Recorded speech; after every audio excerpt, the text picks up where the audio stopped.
Hi friends, welcome back to our channel. మళ్ళీ ఒక tasty and delicious ఎమ్మీ కీర్తో మీ ముందుకు వచ్చేసానండి. ఆల్రెడీ thumbnail చూసే ఉంటారు కదా. ఎస్, బాదం carrot kheer. So healthy and so delicious. పిల్లల నుండి పెద్దల వరకు లొట్టలు వేసుకుంటూ తినేస్తారండి. కప్పులు లాగించేస్తారు. అంత టేస్టీగా ఉంటుంది. ఆఖరికి మనం వండిన పాత్రను కూడా వదిలిపెట్టరు, శుభ్రంగా స్వాహా చేస్తారు. అంత టేస్టీగా ఉంటుంది. ఇంత డెలిషియస్ కీర్ ఎలా చేసుకోవాలో మన ఇంట్లో దొరికే పదార్థాలతోనే మనం ఈరోజు ట్రై చేద్దాము. మీరు కూడా చేయండి. ఎలా వచ్చిందో కామెంట్ చేయడం మర్చిపోకండి. చూస్తుంటేనే నోరూరిపోతుందా? ఇంకెందుకు, కిచెన్లోకి వెళ్ళిపోదామా? వెళ్ళి చకచకా ఈ బాదం క్యారెట్ కీర్ తయారు చేసుకొని మీరు తినండి. నేను ఎంజాయ్ చేశాను, చాలా బాగుంది. Let's go how to cooking. First ఒక గిన్నె పెట్టుకున్నాను. ఆ గిన్నెలోకి 1/2 లీటర్ పాలు, ఫుల్ క్రీమ్ పాలు తీసుకోండి. నేను అందులోకి ఒక పెద్ద గ్లాసుడు వాటర్ వేసి ఒక 4-5 పొంగులు వచ్చేంత వరకు ఉడికించుకున్నాను. పాలని బాయిల్ చేసుకున్నాను. ఇప్పుడు ఇది తీసి పక్క స్టవ్ మీద పెట్టేసి ఇప్పుడు ఇందులో ఒక 4 స్పూన్లు నెయ్యి వేసి మనకు కావాల్సినంత డ్రై ఫ్రూట్స్ వేసుకోండి. మీకు నచ్చిన డ్రై ఫ్రూట్స్, బాదం, పిస్తా, ఆల్మండ్, మీ ఇష్టం. ఏ డ్రై ఫ్రూట్స్ అన్నా వేసి ఫ్రై చేసుకోవచ్చు. నేను మాత్రం జీడిపప్పు, కిస్మిస్ వేసుకున్నాను. కొన్ని డ్రై ఫ్రూట్స్ చిన్న చిన్న ముక్కలుగా చాప్ చేసి పక్కన పెట్టుకున్నాను. అది ఎప్పుడు వేస్తానో చూసేయండి. చాలా టేస్టీగా ఉంటుంది. అన్నీ ఫ్రై చేసుకున్నాక వేరే ప్లేట్లోకి పెట్టుకొనేసి ఈ లోపల నేనేం చేశాను, ముందే ఒక 2 క్యారెట్లు శుభ్రంగా కడిగి పైన పీల్ తీసేసి తురుము పెట్టుకున్నాను. 1 కప్పు క్యారెట్ కొలతతో చూపిస్తున్నాను. సో డెలిషియస్గా ఉంటుంది. ఆ నేతిలోనే ఈ తురుముకున్న క్యారెట్ వేసేసి ఒక 5 నిమిషాలు 10 నిమిషాల పాటు లో టు మీడియం మంట మీద పచ్చి వాసన పోయేంత వరకు ఖచ్చితంగా ఫ్రై చేసుకోవాలి, లేకపోతే అంతగా బాగోదు. ముందే నేను 1/2 కప్పు సగ్గుబియ్యం శుభ్రంగా కడిగి నానబెట్టుకున్నానండి.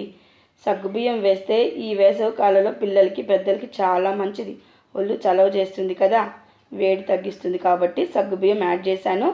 సగ్గుబియ్యం బాగా ఉడికిన తర్వాత మనం ఫ్రై చేసుకున్నాం కదా నేతిలో, ఆ క్యారెట్ తురుము వేసేసి ఒక 5 నిమిషాలు మీడియం మంట మీద ఉడికించుకున్నారంటే క్యారెట్ ఈజీగా తొందరగా ఉడికిపోతుంది. డయాబెటీస్ ఉన్న వాళ్ళు మాత్రము క్యారెట్ అవాయిడ్ చేయండి, వాళ్ళు క్యారెట్ తినకూడదు కాబట్టి. ఆ ప్లేస్లో మీరు సొరకాయ వేసుకోవచ్చు, చాలా బాగుంటుంది సొరకాయ కీర్. అది కూడా ఒకసారి చూపిస్తాను.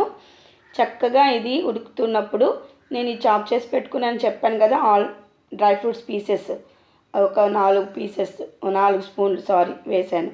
అంటే ఆల్మండ్, పిస్తా, క్యాషూ నట్స్ ఇలాగ చిన్న చిన్న ముక్కలుగా వేసి కలుపుకున్నాను.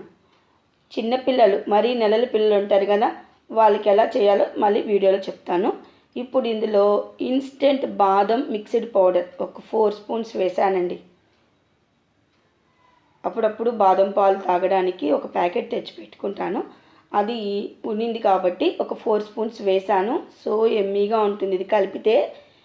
ఒకవేళ పౌడర్ లేదు అనుకున్న వాళ్ళు బాదము, జీడిపప్పు నానబెట్టి ఆ పేస్ట్ వేసేయండి. మిక్సీకి వేసి ఆ పేస్ట్ని వేసేయండి. నెలల పిల్లలకి అలా పేస్ట్ వేసి కూడా పెట్టచ్చు. చాలా టేస్టీగా ఉంటుంది. హెల్తీగా ఉంటుంది. సూపర్గా ఉంటుందండి. నేను చెప్పడం కాదు, మీరు ట్రై చేయండి. మరి ఏ అకేషన్ వచ్చినా, గెస్ట్లు వచ్చినా, బర్త్డేలు వచ్చినా ఇదే ట్రై చేస్తారు.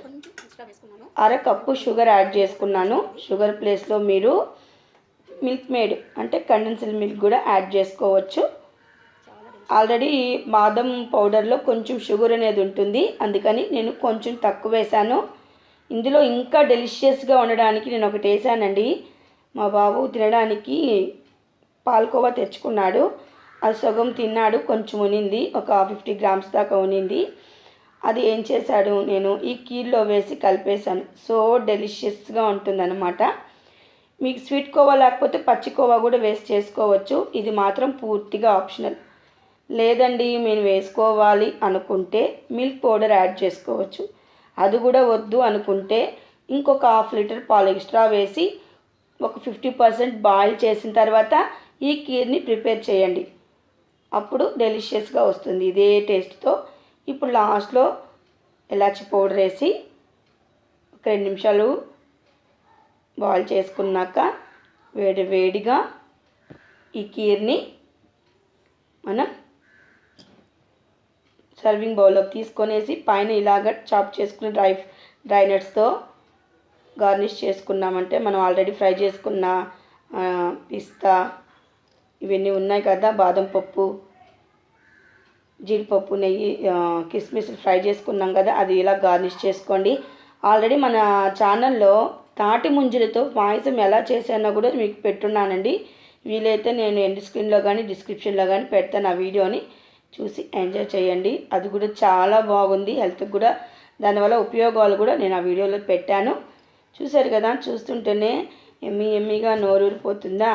కమ్మటి ఈ చల్లటి పాయసం వేడిగా తిన్నా, చల్లగా తిన్నా చాలా బాగుంటుందండి. ఎమ్మీగా ఉంటుంది, చాలా బాగుంది. మీరు కూడా ట్రై చేయండి. ఈ బాదం క్యారెట్ కీర్ చాలా టేస్టీగా ఉంటుంది.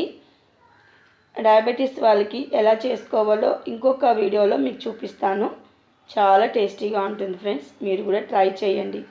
ఇలాంటి హెల్తీ కీర్లు రెసిపీస్ మన ఛానల్లో బోల్డ్ అన్నీ ఉన్నాయి. పిల్లలకి మరీ మంచిదండి. 365 రోజులు స్టడీస్ అనేసి వాళ్ళు చాలా స్ట్రెస్ అయి ఉంటారు కదా, వాళ్ళని మళ్ళీ రీగెయిన్ చేయడానికి వాళ్ళ హెల్త్ని, ఎనర్జీని ఈ హాలిడేస్లో 1 మంత్లో ఇలాంటి హెల్తీ ఫుడ్స్ చేసి పెట్టండి, చాలా మంచిది. ఇంకెందుకు ఆలస్యం, ట్రై చేసేయండి. మరో మంచి రెసిపీతో మళ్ళీ మీ ముందుకు వచ్చేస్తాను. Keep watching. సర్వేజన సుఖినో భవంతు. బాయ్.